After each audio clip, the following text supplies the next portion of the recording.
Hello everyone, and welcome to the next lesson of School of Solana with Aki Blockchain. It's Adam here, and today we will be talking about security in Solana programs.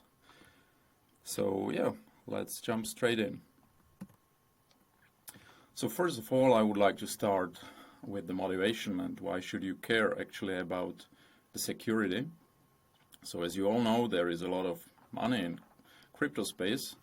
And actually in 2022, there was over $4 billion that were lost in the crypto space overall. There was roughly over 500 million stolen on Solana ecosystem only. So I have done a little research here, and I found the biggest exploits on Solana. So maybe you might know, so there is a wormhole, so actually it's one of the biggest ever, where approximately $338 million were stolen or lost. Then there is Casio, $52 million, Prima Finance, $8 million, and also I have included here Mango Markets, where approximately $160 million in the time of exploit were lost. So yeah, I have included also Mango Markets, although someone might say that it wasn't a bug, it was a feature of the protocol, but never mind, it was an exploit of the platform. So yeah, I think it's obvious why everybody should care about the security, because yeah, there is a lot of money in the crypto space, so we must secure the funds as much as we can. So here I have some basic security tips for you before we will start with the actual exploits. And the first tip is use Anchor in most cases. Why you should do that? So actually it saves you a lot of boilerplate code in the first hand, so you can basically focus on the business logic of your program, and you don't have to care so much about the correctly implementing all the checks. And I have included here a little example on the right side. So here this is a very short code on 35 lines, which is written in Anchor. So in Anchor, it's really short, and the instruction has only one line, whereas there is the context that contains most of the security checks. Yeah, so the code is very clean and easy to understand. Whereas if you use cargo expand command, so you can try it by yourself also on your programs, so you will see what Anchor actually generates and what kind of checks are there. And so this code, after some formatting, expands to roughly 800 lines. So there are not only security checks, of course, there is some other boilerplate generated by Anchor, but it gives you an idea what actually Anchor does for you. Yeah, so this is one reason, and also Anchor, it became actually kind of standard in Solana, so it will be easier for everyone to review your code. If it's your colleagues or maybe some auditors, I would recommend you to use Anchor. So of course there are some situations where you might use raw Solana, no doubt, but yeah, especially if you are a beginner, I highly recommend you to use Anchor. Next tips. test extensively. So yeah, it is a problem in crypto space that the projects would like to deploy their projects very quickly.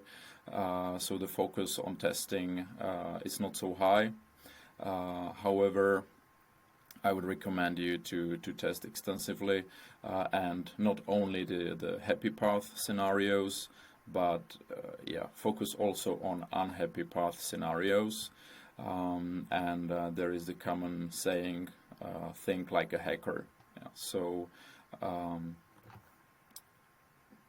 you should really try to supply different inputs to your program, some uncommon or unexpected inputs, and so on.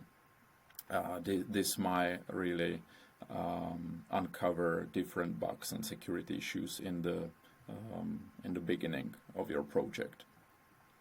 And last but not least, have your project audited. So we all make mistakes, and as an example, there is a lot of programs directly from Solana Foundation. So you might think that these guys are the best in the field. It might be true, but still they get audits. So never trust only yourself. Get audited. Even the auditors are only human, so it's recommended to have at least 2 independent audits. And just do not trust only yourself.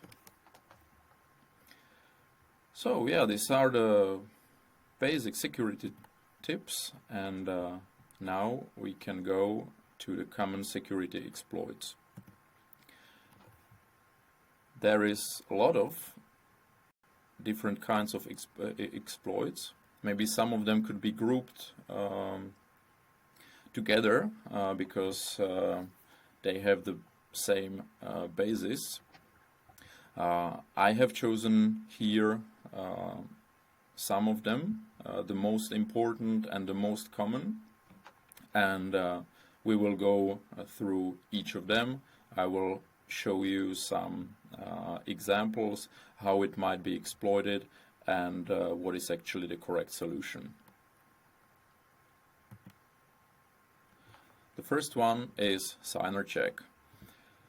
So probably you already spoke about it in the previous lessons. It is very important that you verify that the right parties have signed a transaction. Here is an example of incorrect or insecure code. This is actually just the anchor context, which is called update user data. It is a context of an instruction of the same name. So imagine that a user would like to update some data on chain. And here you can see that one input account is the user account, and the other one is the data account. So the data account is bound to the user because it is a PDA address that is based on some seeds, the user data and the user key. However, here in this case of the user account, only account info type is used, and this type actually does not check anything. So it is insecure, and actually anyone who knows public key of the user can call this instruction. And he doesn't need to know the private key to sign it. So in that case, anyone can basically supply the correct user account and update the data of any user. So the correct way to do it with Anchor, instead of using account info, would be to use the signer type. The signer type actually automatically verifies that the signer or that this user signed the transaction, and therefore in this case you cannot supply a different user account for a given data account.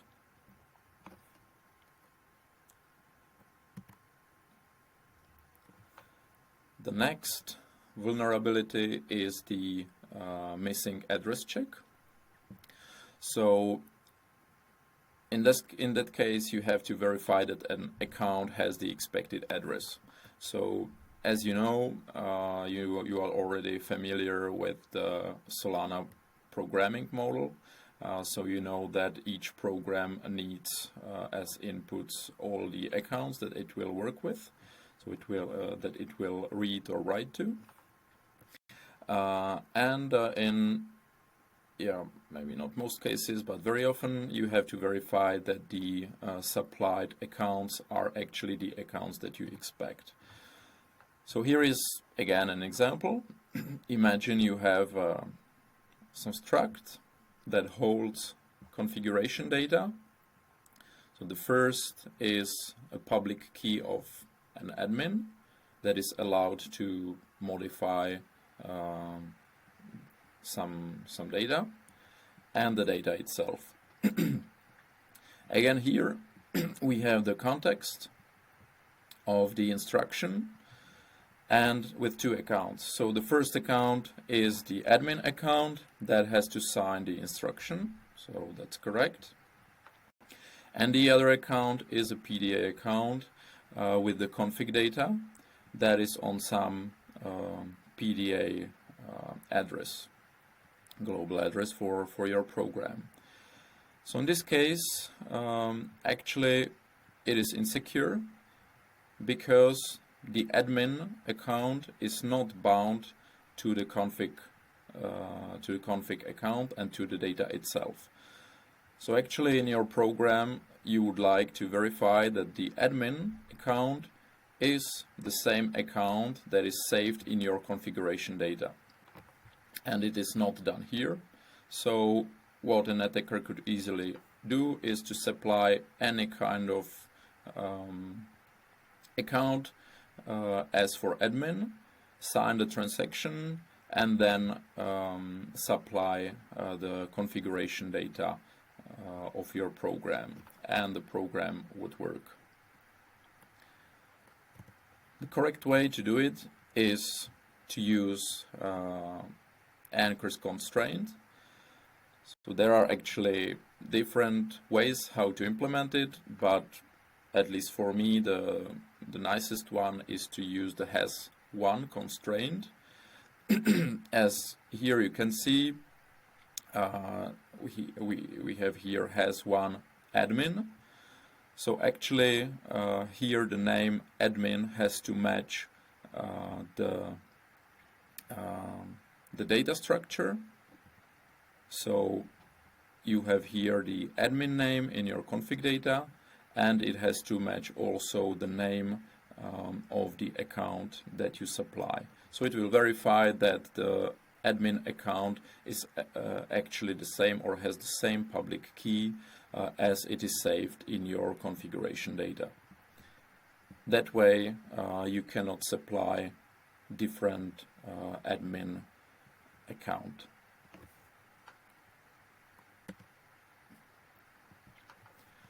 Then we have the owner check or the ownership check.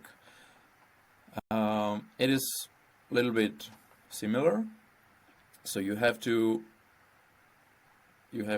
check that an account that you supplied to your program is owned by the expected program. Here is a scheme. So you have your program here that receives as input some configuration data account, for example, and as you know, each account has different fields. So one of the fields is the owner field that holds the public key of the owner of your account, and then you have some data, for example. And if we will take this code. Again, it is a context of withdraw instruction, and consider following scenario. So again, we have an admin that signs the instruction. For now, for the purpose of this example, just let's suppose that the admin is verified directly in the instruction. So we omitted it here, so we can use the account info structure or type. So yeah, let's consider that we cannot supply a different admin, that it is checked elsewhere. It is possible.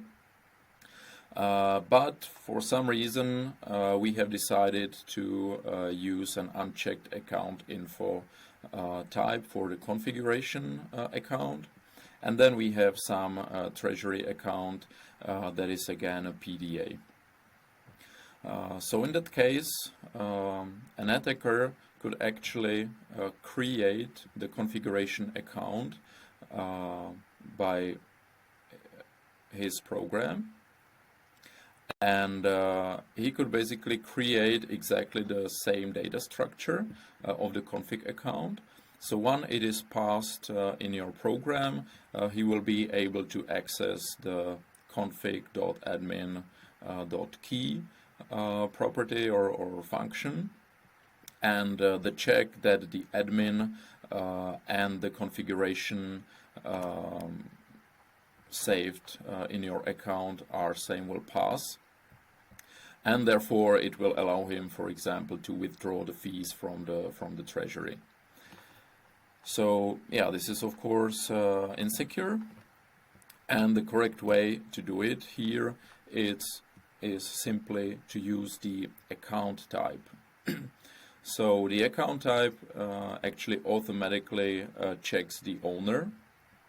So if you leave it just the way it is here on the right side, that it will then Anchor will expect that the owner of this account should be your program, and actually it will check it for you automatically. You don't have to do anything else here. In some cases, you might want that the owner is some different program, for example. So in that case, you can use the owner constraint. But yeah, it's actually very easy to do the ownership check with Anchor. And what I want to show here is that in most cases, if you have an account that you would like to deserialize, so a data account, then you will anyway use the account type, because then you have to also supply the type or the structure that you would like to deserialize. So it's not very likely that you would use the account info. So in that way, Anchor is quite intuitive. But anyway, I wanted to show you here the ownership exploit, so you might know that it may happen. And maybe another remark here.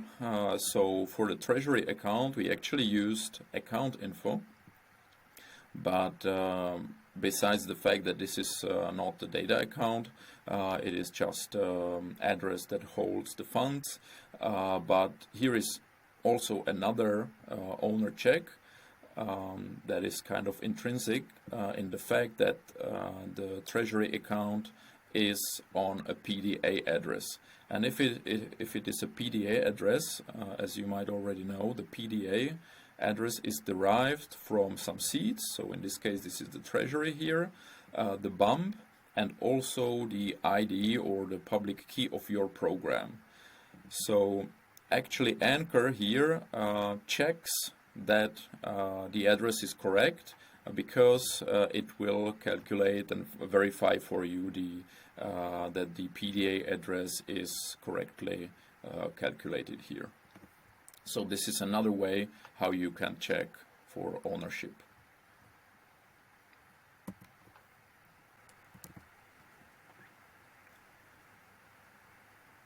So the next exploit is arbitrary CPI. CPI stands for cross-program invocation.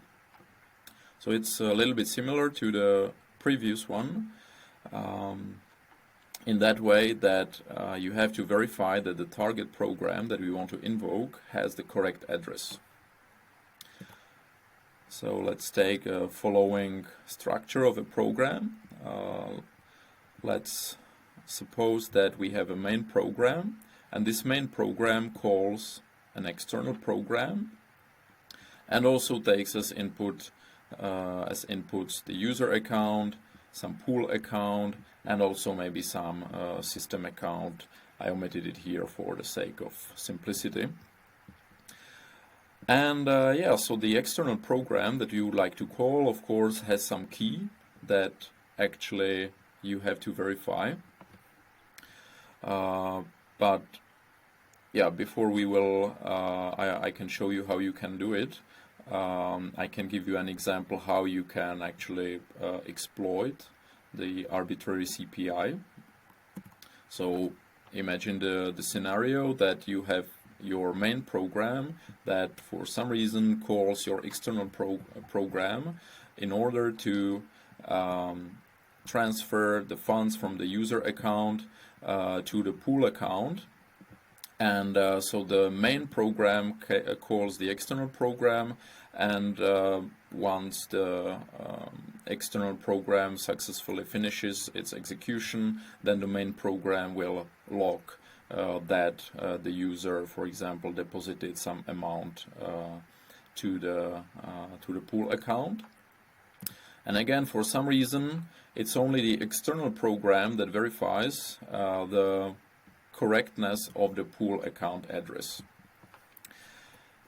So the way how you could exploit it is that actually anyone, if you do not check the key of your external program and that it is the correct program that the main program should execute, is that you can supply a different program that will actually take the signature from the user. So the external program, due to privilege propagation, will be allowed to transfer the fund from the user account. So it will transfer the fund to maybe some other account, or it will actually not transfer the account the funds at all. But the supplied malicious program will actually successfully finish, and then your main program will not notice that something bad happened, and it will log that the given user actually locked his funds in the pool account. So this is actually something that you don't want. And how actually it might see in your program, again, if you use the account info type, which is unchecked. And yeah, the correct way to do it is to use Anchor's program type. The program type verifies that the program, which is in that case called my program, has the correct address as you expect. There is a little remark to that. So Anchor actually supports out of the box only 3 programs. So the first program is system program, if you want to create, for example, new accounts, and then token and associated token programs. So these are the programs that are used very often. That's why Anchor supports them out of the box. Then, of course, you can use Anchor to basically generate for you the CPI modules automatically. It is out of scope of this lesson, but yeah, it's quite easy. So I would recommend you to check the cross-program invocations chapter in the Anchor's documentation. Yeah, but once you do that, then the verification of your external program is really very easy. You can only use the program type and the name of your program, and then again, Anchor does the checks for you.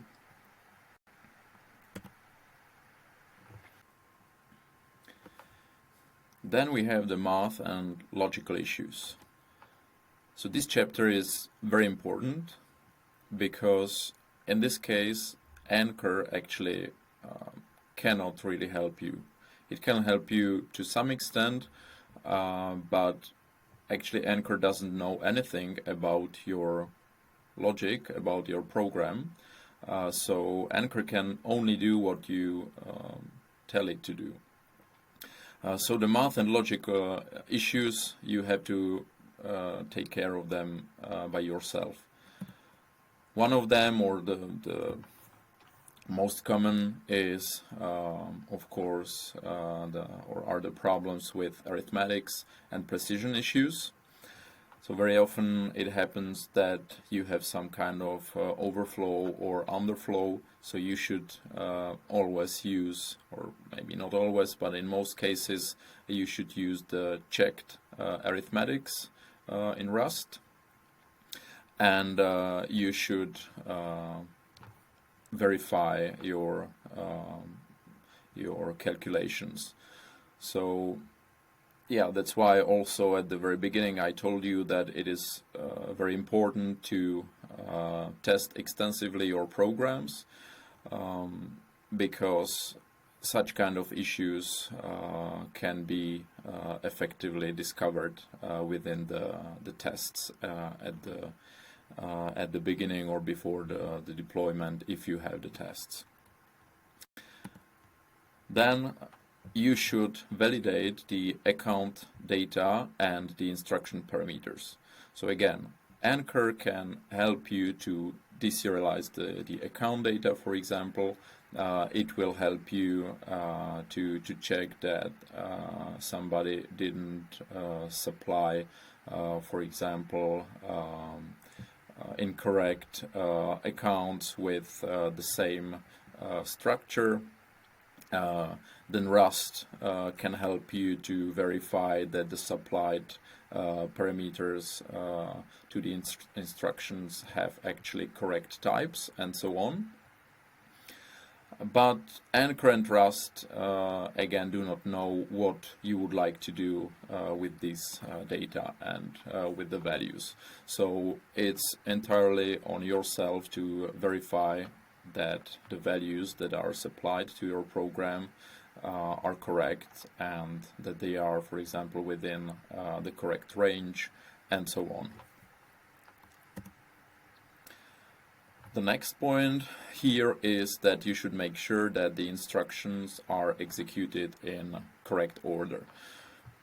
So sometimes it might be quite logical that, for example, in the case of a voting program, that you would like to wait for the voting before the voting actually starts. So let's imagine you have some starting date, so of course you would like to receive the votes after the starting dates.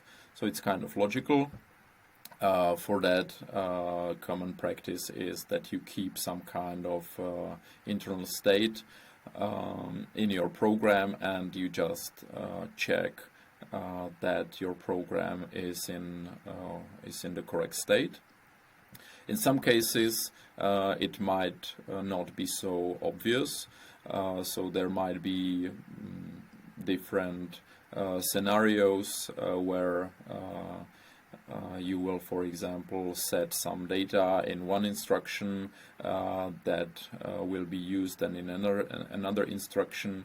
So again, in that case, you have to prevent the bugs by testing, for example, the different order of the instructions.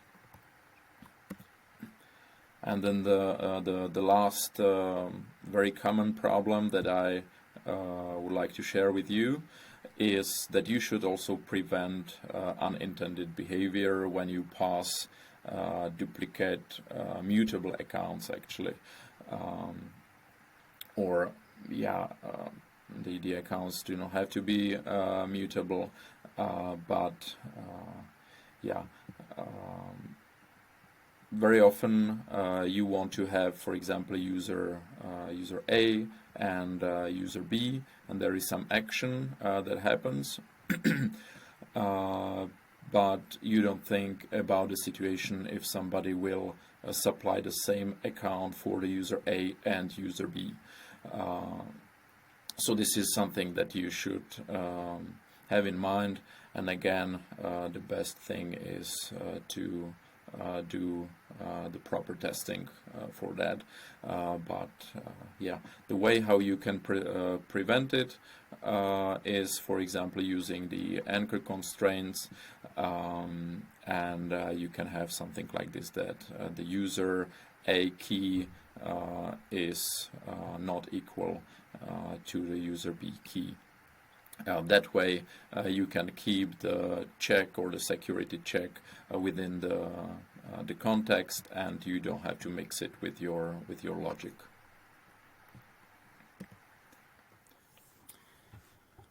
Next in the line are the reinitialization and revival attacks. So they are kind of related because they are related both to the lifetime of the account. In the first case of reinitialization, it's that you actually, in most cases, don't want to reinitialize an already initialized account because a new initialization might reset, for example, some internal state, and it would give the opportunity to an attacker to exploit your program. To prevent that, in Anchor, it's quite easy. So you can just use the init constraint on an account. And what actually Anchor does is that it adds discriminator to a data account. A discriminator, it is array of 8 bytes at the beginning of the data that are basically related to the data structure that you saved in the data account, and the init constraint actually checks that the discriminant was checked or not, was set or not, and if it has been set previously, then it will not reinitialize the given account. Then the other situation is the revival attack. So it's similar because you actually do not want to reuse an already closed account. To close an account on Solana, you have to set its lamp port to 0, and therefore the account will not be rent exempt anymore, and it will be garbage collected by the runtime. However, the garbage collection actually runs only after the transaction is finished, and therefore, if the account is not closed properly, an attacker can close an account in one instruction and then include directly a new instruction to reinitialize the account, or he can, for example, send new lamp ports to the account, and that way the account will not be garbage collected. Again, in Anchor, you can use the close constraint, and you can, or you have to include the receiver account that will receive the rent lamp ports, and the close constraint actually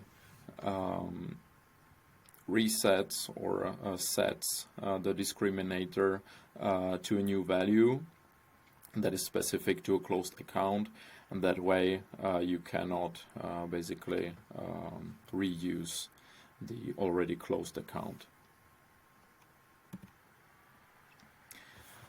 And then I have also included some other issues, so we don't have a lot of time, so we cannot cover all the possible issues within the time frame that we have, but I wanted to mention them anyway, so that you know that it exists. First of them is that you should verify the account data type to avoid so-called type cosplay. It means that an attacker could eventually supply a data with different data type, and then your program would deserialize it with the given data type that does not correspond. And as the data types might overlap, for example, it might still be deserialized correctly, but with incorrect data, and it might give the attacker a possibility to exploit your program. In Anchor, this is very easy.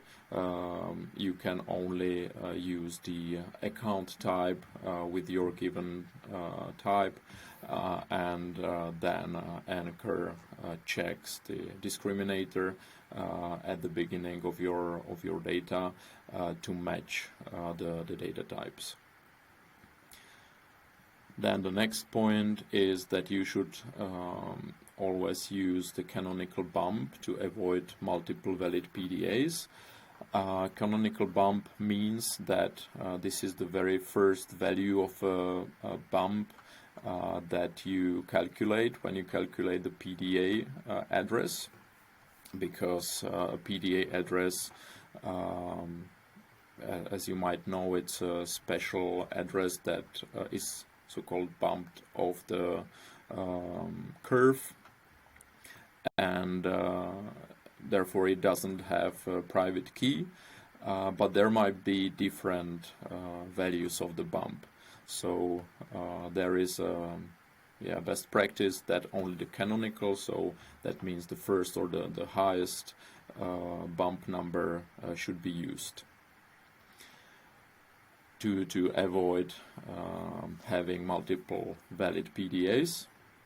And the way how you can do it is that you should basically use Anchor in the standard way, that you will either leave the bump here empty, so therefore Anchor will calculate it for you, and Anchor takes every time the canonical bump. Or you can, as you can see here, you can use the bump that you have stored previously during the initialization. So here the data.bump refers to a bump value that is actually saved in your data account.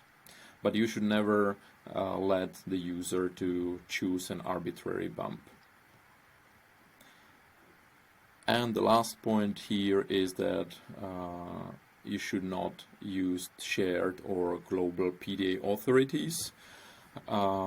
Instead, you should use specific or user-specific PDAs. So here in that example, you can see that you have two accounts, so one data account and the user account, and as you can see here, the data account is related to the user account because the seeds are derived from the user's public key address. So you should never have a global PDA account that gives authority to deal with data from other users. Of course, there might be or there are some use cases, but general practice is to avoid this.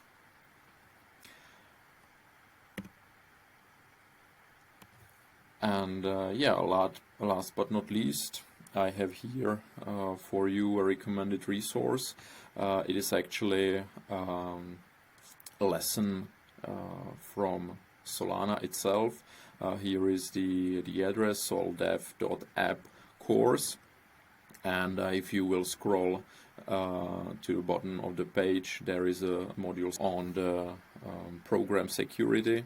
I highly recommend you to go through these lessons. It's quite extensive. There are different examples. There are also different demos. It has been inspired by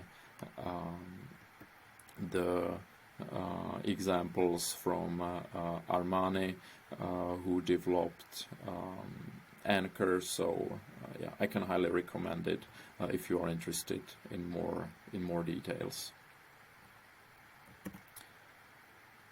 So that's it for the common exploits.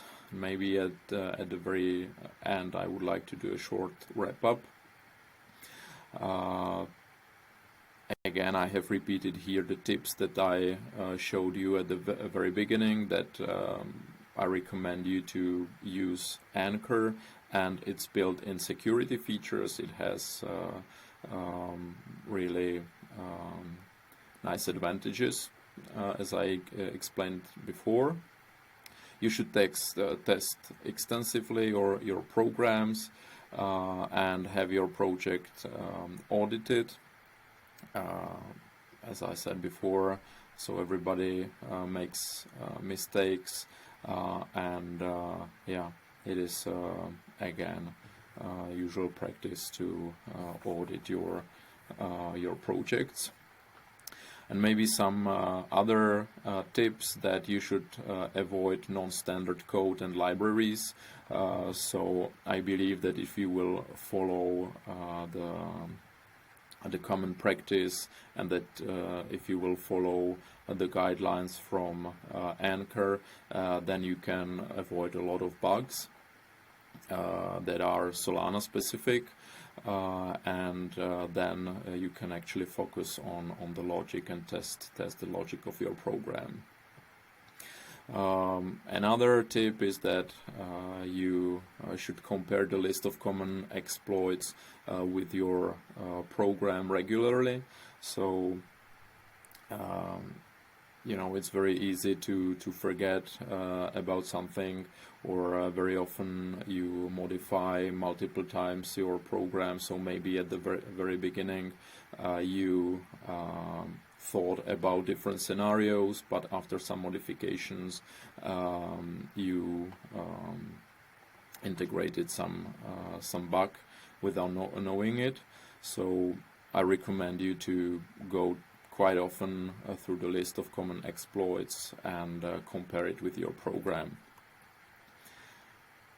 And the very last point is that I have shown you different possibilities of exploits, but very often in practice the exploits might be a combination of multiple issues that you have. So it doesn't have to be only one of them, but because you actually have two different issues, it might give the possibility to the exploiter to do with your funds, for example, or something like that. So as a separate issues, maybe it is not critical, but you should all the time consider more complex scenarios.